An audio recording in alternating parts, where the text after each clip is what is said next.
The picture was stark, a visceral punch to the gut for any fan of the Indiana Fever or the WNBA. There, at the brutal, exhilarating conclusion of the 2025 season, was Kelsey Mitchell, a titan of the game, an offensive engine whose scoring prowess could ignite an arena in seconds, being helped from the hardwood. Her body, pushed beyond every conceivable limit, was a testament to sheer expenditure. She had, quite literally, emptied her tank. Every cut, every defensive stance, every explosive drive to the basket had been executed until there was nothing left to give. It wasn't just a player leaving the court. It was a warrior being carried from the field, having spent every ounce of her spirit and sinew in the fight. In that moment, a profound silence seemed to fall over the fan base, broken only by whispers of concern. This grueling physical toll, so nakedly visible, appeared to signal a potential endpoint. Was this the culmination of a relentless career, the body finally issuing its ultimate protest? Would a player of such intensity require a significant, perhaps permanent break? The exhaustion was palpable, even through a screen, raising urgent, serious questions about sustainability. In a league where the margins are razor-thin, the season is a compacted marathon, and the physical demands escalate yearly. How could any athlete endure such a relentless grind, season after season? Fans braced for grim news, anticipating a somber update on her health, a potential heart-wrenching, early departure from the game she had helped elevate. The narrative seemed set, a star, burned too bright, facing the inevitable twilight. Then she spoke. And with a few sentences, Kelsey Mitchell didn't just alter the narrative, she seized it, tore it to pieces, and rewrote it with a defiant, indelible ink. When the inevitable question about her health and that brutal season finally came, Mitchell delivered a statement that sent a ripple of sheer disbelief and profound admiration across the entire WNBA ecosystem. "I feel great," she declared. The words hung in the air, a stark, almost shocking contrast to the recent memory of her struggle. There was a resilience in her voice, a steeliness that defied the visual evidence. This wasn't a player making a polite, canned response. This was a proclamation. It was a testament to an iron will, an unbreakable spirit that categorically refused to be defined by momentary exhaustion or physical duress. Her declaration wasn't just about recovery. It was a reclamation of agency. She acknowledged the battle but claimed victory over its aftermath. She continued, providing the breathtaking context that transformed her statement from surprising to legendary. "I think I just had a hopeful and a once-in-a-lifetime experience," Mitchell elaborated, framing the grueling season not as an ordeal, but as a rare, cherished chapter.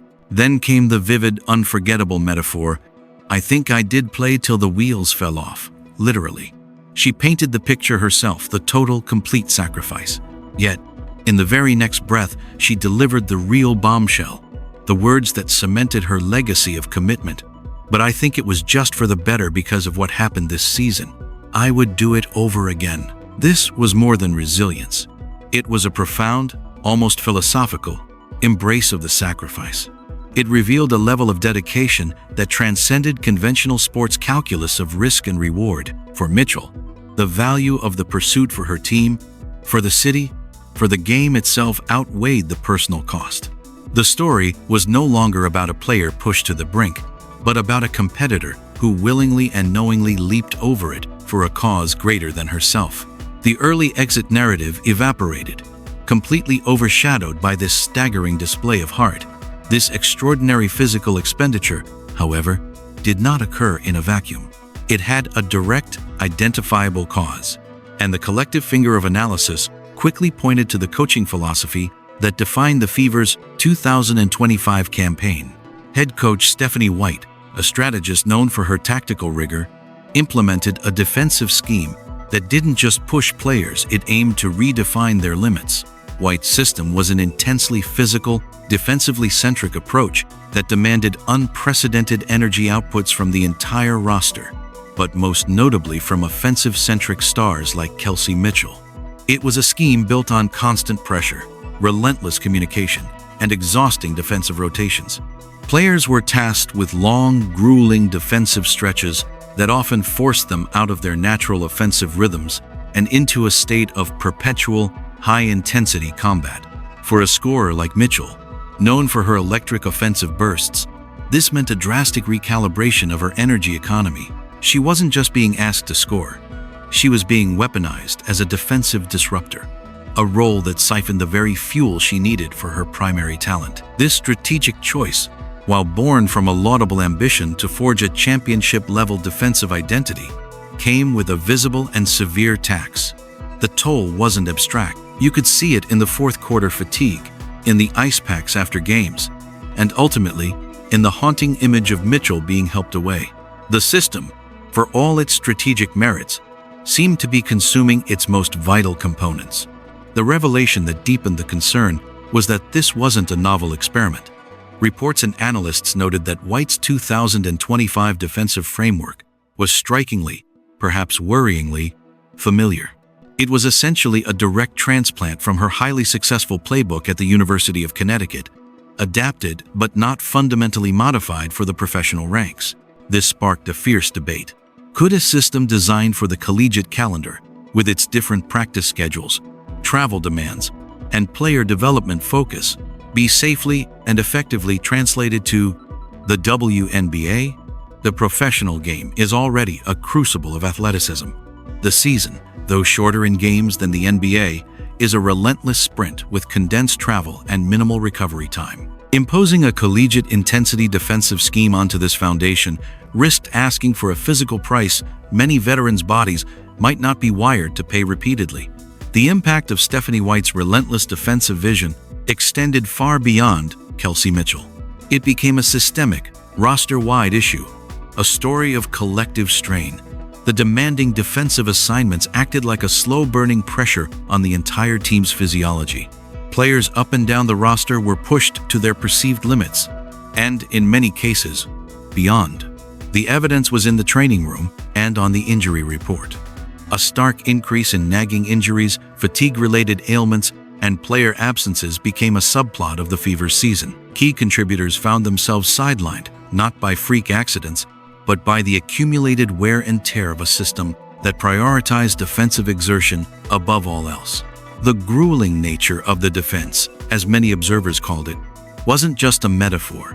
It was a clinical reality, forcing offensive-minded players into extended periods of hyper-aggressive defense took a severe, measurable toll on muscles, joints, and overall stamina. This collective struggle raised urgent questions about player welfare and the very sustainability of such an aggressive, single-minded strategy over a full WNBA season and beyond. Basketball is a game of balance, and the 2025 Fever seemed to be testing an extreme. The sheer number of players visibly struggling or sidelined underscored the true cost of this rigorous philosophy. It highlighted a fundamental tension in professional sports: the drive for immediate tactical advantage versus the long-term health and career longevity of the athletes. The system wasn't just challenging opponents, it was challenging the durability of its own practitioners. Amidst this narrative of physical toll and systemic strain, Kelsey Mitchell's irreplaceable value to the Indiana Fever shone with even greater brilliance. To say she was important in the 2025 season is a profound understatement. She was, in the truest sense of the word, often mistakenly used as detrimental in the original text, but meaning causally critical, a foundational force. She carried a colossal share of the team's burden, functioning as its offensive heartbeat and a willing soldier in its defensive wars. Her presence in the backcourt is not just beneficial, it is absolutely critical for the Fever's present stability and future ascendancy. As the team builds around the historic talent of Caitlin Clark, a generational passer and shooter with their own immense gravitational pull, Mitchell provides the perfect, seasoned counterpoint. She is the proven, elite-level scorer who can create her own shot, punish defenses that overcommit to Clark, and take over games in crunch time. She is the veteran who has seen every defensive scheme, faced every pressure moment. Losing her would not be a roster adjustment. It would be a seismic event, creating a void of production, leadership, and cold-blooded execution that would be nearly impossible to fill. It would jeopardize the delicate, emerging synergy of a team that believes itself to be on the cusp of true contention. This understanding crystallizes in the concept of the Big Three. In the modern basketball lexicon, championship aspirations are often built on triumvirates of star power. For the Indiana Fever, that core is unmistakable. The visionary playmaking of Caitlin Clark, the interior dominance and defensive anchor of Aaliyah Boston, and the relentless, fearless scoring of Kelsey Mitchell. This trio represents the absolute cornerstone of the franchise's blueprint for glory. Their skills are not just complementary, they are synergistic. Clark's passing vision finds Boston in the post and Mitchell on the wing. Boston's interior presence opens driving lanes for Mitchell and Clark. Mitchell's scoring threat creates space for everyone. The strategic imperative for the Fever front office is therefore crystalline and non-negotiable. Keep these three players together at all costs. They are the nucleus. Building a lasting contender, a potential dynasty in the making, hinges on maintaining this core. Mitchell's retention isn't just a priority. It is the priority, making her physical sacrifice and triumphant declaration of readiness all the more consequential for the franchise's soul. The emotional and strategic desire to keep Mitchell, however, collides with the cold, hard calculus of professional sports economics. The financial stakes for retaining a player of her caliber, a homegrown star, an all-star, and one-third of a championship-caliber core are astronomically high. The hope among Fever faithful is that the organization can and will present her with a Supermax contract, a designation reserved for the league's very elite that offers the highest possible salary. Such a deal would be more than just pay. It would be a symbolic affirmation of her worth, a statement that Indiana recognizes her as a pillar of the league and their franchise. Yet, this is where sentiment meets a more unpredictable reality. As Mitchell herself remains non-committal in her public statements, focusing on her love for Indiana, it don't look like Kelsey Mitchell want to leave Indy. The specter of finance looms. In the high-stakes poker game of free agency, you just never know when money's involved.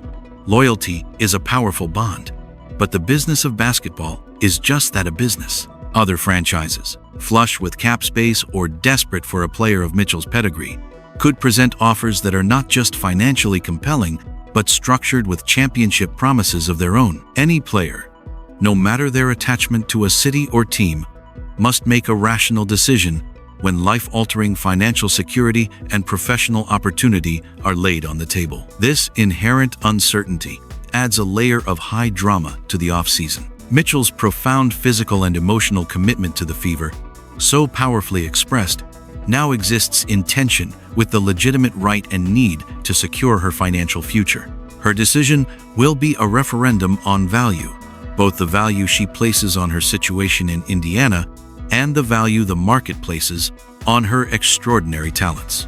Complicating every contract discussion, every roster plan, and every player's future, including Mitchell's, is the enormous, unresolved matter of the WNBA's Collective Bargaining Agreement, CBA. The current agreement is nearing its end, and reports from the negotiation room are unanimously grim. The league and the WNBA Players Association, WNBPA, are described as nowhere near close to reaching a new deal. This isn't just typical bargaining posturing. It is a state of deep deadlock with real-time consequences. The unresolved CBA casts a pall of uncertainty over the entire league. It puts a freeze on long-term financial planning for teams and creates anxiety for players whose contracts are up for renewal. Key mechanisms of team building, salary cap implications, and revenue streams are all in flux. For a player like Mitchell, negotiating a potential Supermax, the ground is shifting beneath her feet. What constitutes a Supermax today could change dramatically under a new agreement tomorrow. This limbo leaves everyone, agents, general managers, stars, role players, in a holding pattern, unable to make fully informed decisions about their futures. The most alarming potential consequence of this impasse is the very real and growing threat of a lockout in 2026. A lockout, instituted by the league owners, would mean the cessation of all basketball operations. No games, no practices, no player access to team facilities.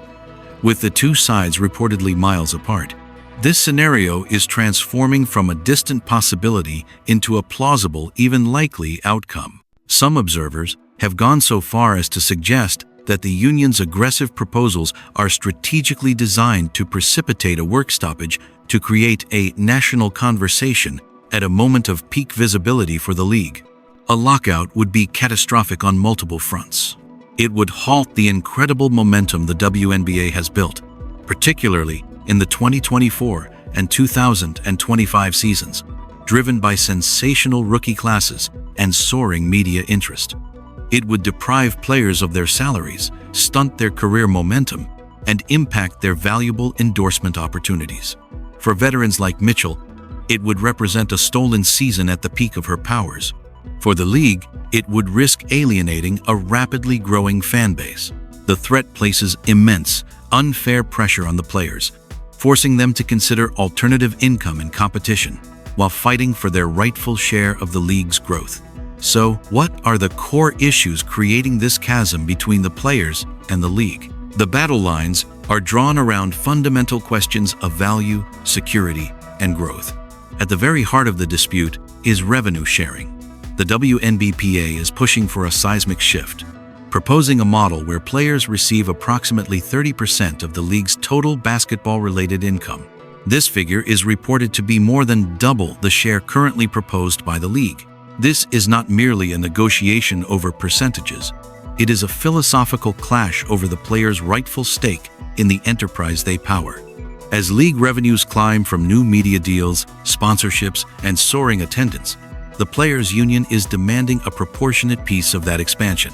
They argue that the league's financial growth has been fundamentally driven by their talent, labor, and marketability, and the economic model must reflect that reality. Beyond the headline revenue number, the union's proposal includes critical, structural demands aimed at improving player security and career development. Roster size, advocating for a firm 12-player roster for all teams at all times, ensuring more job opportunities and reducing the instability of short-term contracts. Developmental player spots, proposing the creation of 2 new spots per team for development players.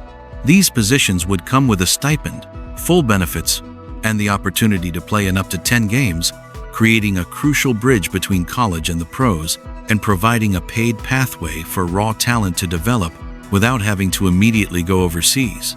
The league's response to these ambitious proposals has been a defining rejection. The WNBA has pushed back hard on the core revenue-sharing model and elements of the player security plan. This rejection underscores the profound gulf between the two sides. The owner's stance suggests a view that the players' demands are economically premature or unsustainable, a resistance to redistributing the financial architecture of the league. This cycle-bold proposal, firm rejection, only deepens the mistrust and makes the path to a compromise seem steeper with each passing week. Further complicating the picture are proposals about the very shape of the season. The union is pushing for an expansion of the regular season to 48 games, with a potential increase to 50 if the league expands to 18 teams. Intriguingly, the league has reportedly countered with a willingness to consider even more games than the union proposed, starting in 2027. While more games mean more revenue and more content for fans, they also raise immediate red flags about player health and workload. For someone like Kelsey Mitchell, who just endured a season that ran till the wheels fell off under a 40-game schedule, the prospect of 25% more games under a similarly demanding system is a daunting physical proposition. It ties the CBA negotiation directly back to the on-court realities of exhaustion and injury. In the midst of this high-stakes uncertainty, her physical recovery, her contract status, the league's labor strife, Kelsey Mitchell has not stood still. Recent social media pictures showed her deeply engaged, preparing for a new venture, the Unrivaled League. This move is far more than an off-season distraction. It is a strategic, proactive statement. Unrivaled, a new professional women's basketball league slated to operate in the WNBA offseason, represents a paradigm shift. Mitchell's involvement places her at the forefront of this movement. She articulated its significance clearly. Opportunity is opportunity regardless. Unrivaled has opened their arms to me and other great basketball players, to give us a basketball platform. For decades, The only viable option for WNBA players seeking additional income and year-round competition was to go overseas, a grueling routine that adds travel, cultural adjustment, and physical strain to an already demanding life. Mitchell frames Unrivaled as a pillar for playing domestic basketball. It offers a revolutionary alternative, high-level, professional competition on home soil. This provides immense value. Players can stay connected to their stateside fan bases, develop their games in a familiar environment, earn additional income, and crucially, do so without the immense physical and personal toll of international transcontinental travel. For a player coming off a season of extreme exertion, the appeal is obvious. The emergence and embrace of platforms like Unrivaled, with star players like Kelsey Mitchell as its champions, carries profound implications in the context of the WNBA's labor negotiations. It represents the growth of a true player ecosystem. For the first time, elite WNBA talent has a legitimate, domestic, professional alternative during the off-season and potentially in a lockout scenario. This provides the WNBPA with something it has historically lacked: tangible leverage. The threat of a work stoppage is always potent, but the ability of players to perform, earn, and stay in the public eye during a stoppage strengthens their hand immeasurably. Unrivaled and similar ventures empower athletes, giving them options and reducing their dependency on the traditional league structure. It signals that the players are not just laborers negotiating for a better deal. They are stakeholders and entrepreneurs, actively building the broader landscape of their sport. Mitchell's engagement with Unrivaled is a masterclass in modern athlete agency. It demonstrates foresight, business acumen, and a commitment to controlling one's own career trajectory. She is ensuring that her passion for the game and her ability to showcase her talents are not held hostage by any single league's internal disputes. Kelsey Mitchell's journey from the poignant image of exhaustion to her defiant declaration of readiness, through the furnace of a taxing system and into the frontier of a new basketball venture, encapsulates the current moment of the WNBA. It is a story of unparalleled individual commitment crashing against the rigid structures of sport business, physical limits, and collective bargaining. Her statement, "I would do it over again," is a powerful, resonant roar in the face of all these challenges. It speaks to the passion that drives the league, a passion that exists in tense partnership with the realities of economics and physiology. Her indispensable role with the Fever highlights the preciousness of star talent and the fragility of championship windows. The looming CBA fight and the threat of a lockout underscore the high-stakes battle for the league's financial soul and its future model. Yet, through it all, Mitchell's actions, her recovery, her potential free agency, her embrace of Unrivaled paint the portrait of a modern athlete, resilient, strategic, and unbowed. She is navigating the brutal physical demands, the cold business calculus, and the uncertain labor landscape not as a victim, but as a protagonist shaping her own destiny.